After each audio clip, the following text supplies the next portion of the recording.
learners, in today's video we'll talk about the ASEAN organization, which is part our Southeast Asia, and this particular organization, or in that matter any organization, is very important for us to understand in the international arena for both prelims and mains.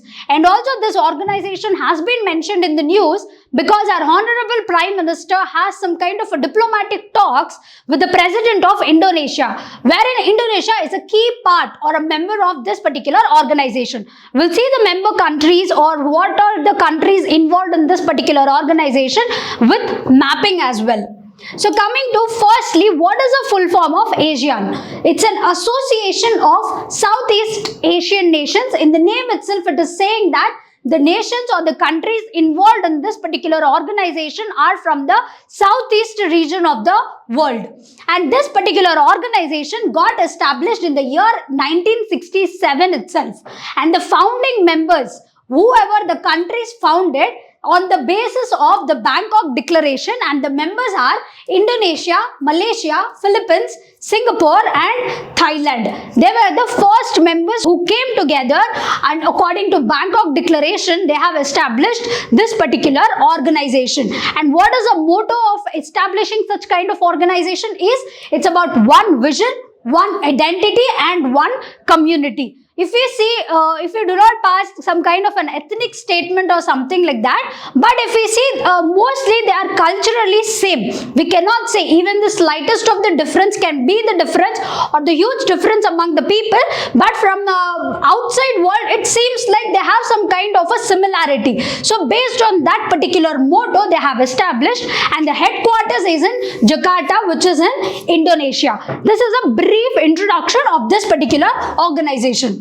Now coming to why did they establish, what is exactly the reason for this, or what kind of an objectives they laid down for this organization is, they wanted the regional peace and stability. Now once when we see the maps, they are so proximate to each other. The countries are so proximate. If some kind of regional instability arises, this particular organization have easy accessibility to kind of gather and discuss. So to maintain this particular regional peace and stability, it's a main objective for them to form this particular organization. And they wanted to accelerate the economic growth, the social progress and the cultural development. All the three, socio-economic, cultural development, they are trying to focus on a multi-dimensional growth, and they wanted to foster collaborations and a mutual assistance in the fields of the technical or economic or social or the scientific fields, and they wanted to promote Southeast Asian studies and uphold the shared interest in the global forums. Whenever there is a discussion of the Southeast culture or economies, this particular organization can be represented, or they can go forward and talk behalf of all the member countries. Now the 10 founding members, or the 10 whichever I have shown there, other than that, these are all the countries involved in the Southeast Asian organization. See, I'll just mark it once. Okay, all the part here, the Myanmar, Laos, Vietnam, Cambodia, Thailand, all these parts, and then Malaysia, then Singapore, then Indonesia, then Brunei, which is here, and then Philippines. So these are the Asian groupings. First, these are the member countries, and later they have joined in the respective years. And Papua New Guinea and Timor-Leste are trying to get a full-time membership. Now they just are the observer countries. So this is the whole profile of the members involved in this particular organization. Now, what is the agreements, or what are the key kind of an agreements, or what do they wanted to do is, firstly, they laid down a charter in the year 2008 saying that it would be a rule-based legal entity. They would follow their own charter, which is the Asian Charter, and they are aiming to have a single market and the production base according to the charter.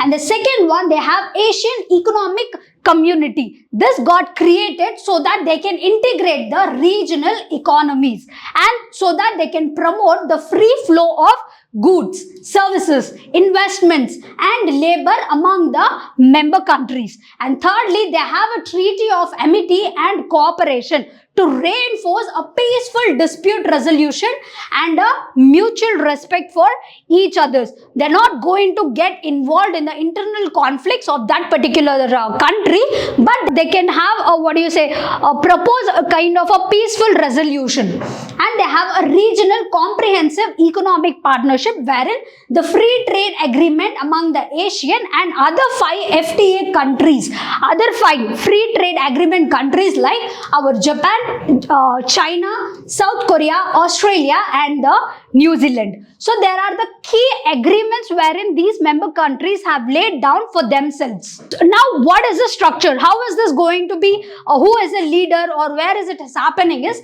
firstly the Asian Summit, whatever is there, it is going to held twice annually, and this particular summit is a supreme policy making body. Whatever the summit happens, whenever the summit happens, the important policies comes out. And the Asian ministerial meetings at the ministerial level, they have sectoral ministers oversee specific policy areas, and there is a secretariat wherein they administer and coordinate whatever the initiatives have been done. At a summit, there will be a skeleton laid down.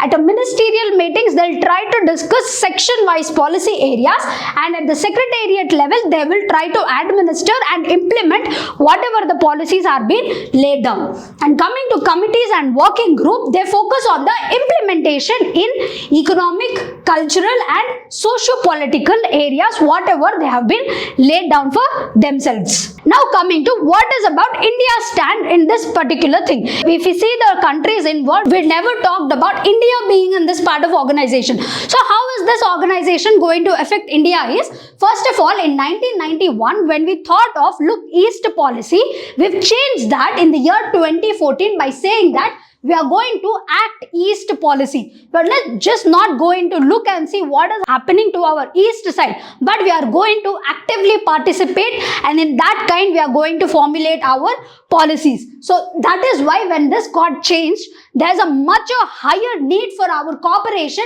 with these Asian countries. See, a lot of times, though bilateral may not work out because our political, ideologies may differ, at a multilateral level, it may work out. So that is why for us to, that eastern part of our side to have a proper cooperation, we need to have a proper significant understanding with this particular Asian organization. And secondly, strategic partnership.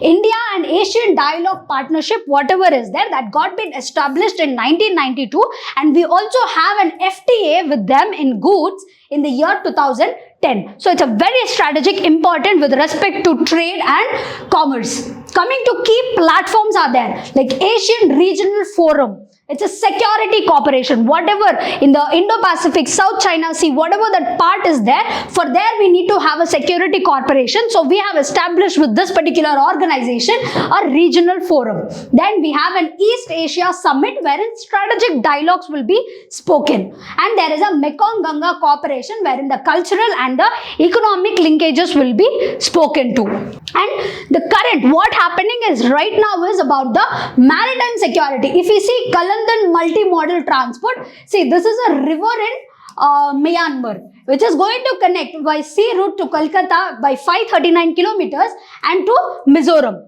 So there is a maritime kind of a security being discussed in the current scenario, and there is renewable energy and climate actions also being discussed with this particular organization, and we are trying to enhance whatever the FTA we have been established in 2010.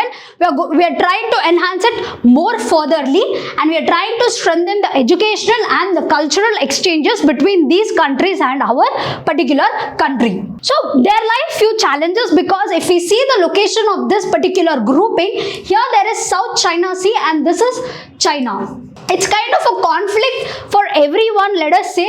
So there is an economic disparities for the first place. There is wide gap among these members itself. If we see Singapore and Malaysia and compare it with Thailand, Vietnam and Laos, there's a lot of gap between this, economic gap. And there is a most important challenge is our South China Sea dispute, wherein China is trying to assert its power over there, and these countries are being suppressed. And there is internal politics, like we have seen in the Myanmar's case, there's a military coup, and they have said to themselves that they are not going to involve in each other's internal disputes. And there is an external, dependency of these particular countries, like the country like China and USA.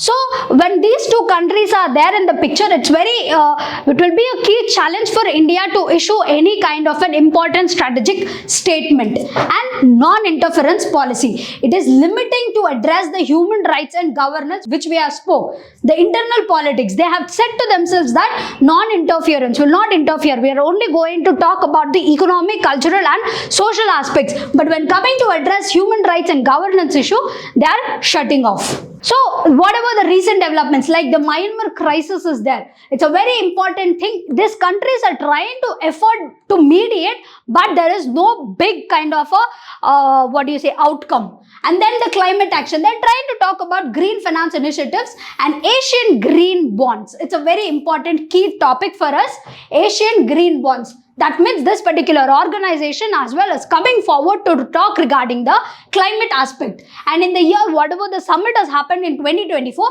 they're trying to focus on the regional security and sustainable development. This shows that they are aligning to the global values and principles. An important India-Asian maritime exercise is there to counter China's influence and boost the maritime security. And we have a digital cooperation. In the summit, they have spoken or gave to themselves the digital master plan for 2025.